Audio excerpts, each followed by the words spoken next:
नमस्कार, मैं आर के पाल आप सभी दर्शकों का स्वागत करता हूं आपके अपने न्यूज़ चैनल शहर का दर्पण में। अब सभी खबरें विस्तार से। लखनऊ में आज माध्यमिक शिक्षक संघ पांडेय गुट के पदाधिकारियों का आज दारुल सफा केबी ब्लॉक कॉमन हॉल में शपथ ग्रहण समारोह संपन्न हुआ। इस अवसर पर लखनऊ खंड स्नातक निर्वाचन छोड़ के विधान परिषद सदस्य इंजीनियर अवनीश कुमार सिंह ने नव निर्वाचित प्रदेशीय पदाधिकारियों को उनके पद और गोपनीयता की शपथ दिलाई। कार्यक्रम की अध्यक्षता डॉक्टर शून्य जितेंद्र कुमार सिंह पटेल ने किया और कार्यक्रम का संचालन महामंत्री आशीष कुमार सिंह ने। विद्याधिकारियों को सिंह ने समय में संबोधित करते एम.एल.सी. श्री कहा कि पदाधिकारी गणों का दायित्व वर्तमान बहुत ही चुनौतियों से बड़े ही सावधानी पूर्वक शिक्षा जगत की समस्याओं से निपटला है। उन्होंने कहा कि पदाधिकारियों को अधिकार तो नहीं, उन्हें अपने संवैधानिक दायित्व बोधों से ही समस्याओं का समाधान निकालना है। समस्याओं के समाधान में उन्होंने सभी पदाधिकारियों को अपना पूरा सहयोग दिए जाने का आश्वासन दिया। आइए देखते हैं हमारे संवाददाता की एक रिपोर्ट।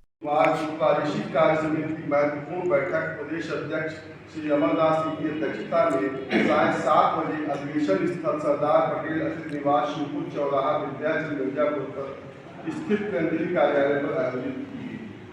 बैठक में निम्न कार्यवाही निर्णय संपादित की गई। व्यक्तिगत कार्यवाही की पुष्टि की गई, पार्टी सुनाई की पुष्टि की गई।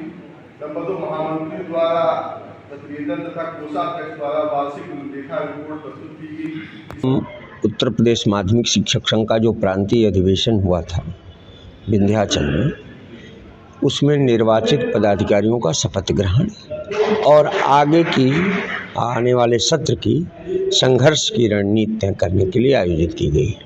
जो पदाधिकारियों ने आज शपथ ली है, क्या कुछ रणनीतियां तैयार की हैं, किस तरीके से कार्य करेंगे, क्या कुछ आगे की रणनीतियां रहेंगी? आगे की रणनीतियां स्थिति यह बनी हुई है कि अधिकारियों की नासमझी से पूरे प्रदेश में सुप्रीम कोर्ट की एक याचिका 8300 बनाम 16/2016 संजय सिंह बनाम स्टेट ऑफ यूपी की गलत व्याख्या करते हुए प्रदेश के हजारों शिक्षकों का वेतन अनावश्यक रूप से अवरुद्ध कर दिया 9 सितंबर 23 को। माध्यमिक शिक्षक संघ ने उसकी लड़ाई सड़क पर लड़ी, लगा कि इन अधिकारियों के संज्ञान में आसानी से नहीं आएगा, कान पे जू नहीं रेंगेगा, तो माननीय उच्च न्यायालय में याचिका योजित करी। अच्छा, बात कर ले, कई वर्षों से काफ़ी समय से पुरानी पेंशन बहाली को। 1 मिनट सर, उसमें तो कुछ लोग पिछले साल रिटायर हो गए, वेतन रुक गया और इसके बाद जब 4/1/2024 को शासन के उस आदेश को माननीय उच्च न्यायालय ने सिरे से खारिज कर दिया और कहा कि ये सभी शिक्षक वेतन प्राप्त करेंगे और कार्यरत रहेंगे। उसके खिलाफ स्पेशल अपील में गए 12 जनवरी 2024 को। 12 जनवरी को 2024 को जो उनकी अपील सरकार की हुई वो भी टर्न डाउन हो गई, खारिज हो गई। उसके खिलाफ ये फिर पटीदार की तरह से शिक्षकों से लड़ते हुए ये सरकार सुप्रीम कोर्ट गई। सुप्रीम कोर्ट में अंत समय में टाइम लेकर के कि हरीश साल्वे जी सॉलिसिटर इसमें बहस करेंगे, समय मांग लिया और ग्रीष्मावकाश के लिए सुप्रीम कोर्ट बंद हो गया। फिर 11 जुलाई को लगा सूचीबद्ध होकर के और उस पर सरकार की अपील पूर्ण रूप से खारिज हो गई। सदन में हमारी नेता ने कहा, जो शिक्षा मंत्री है, कि अब सुप्रीम कोर्ट का निर्णय हो गया, अब हाई कोर्ट से जब होगा, तो हाई कोर्ट ने भी 29-30 सितंबर 24 को सुनवाई करते हुए और इसको सिरे से गवर्नमेंट आदेश को खारिज कर दिया। तमाम जनपदों में और मंडलों में तो उन शिक्षकों का वेतन भुगतान हो रहा है, लेकिन कुछ ऐसे भी जनपद हैं जिन जनपदों में मंडलों में उनका भुगतान आज की तारीख में भी नहीं हो रहा है। उसके लिए हम लोग आज रणनीति तय करेंगे।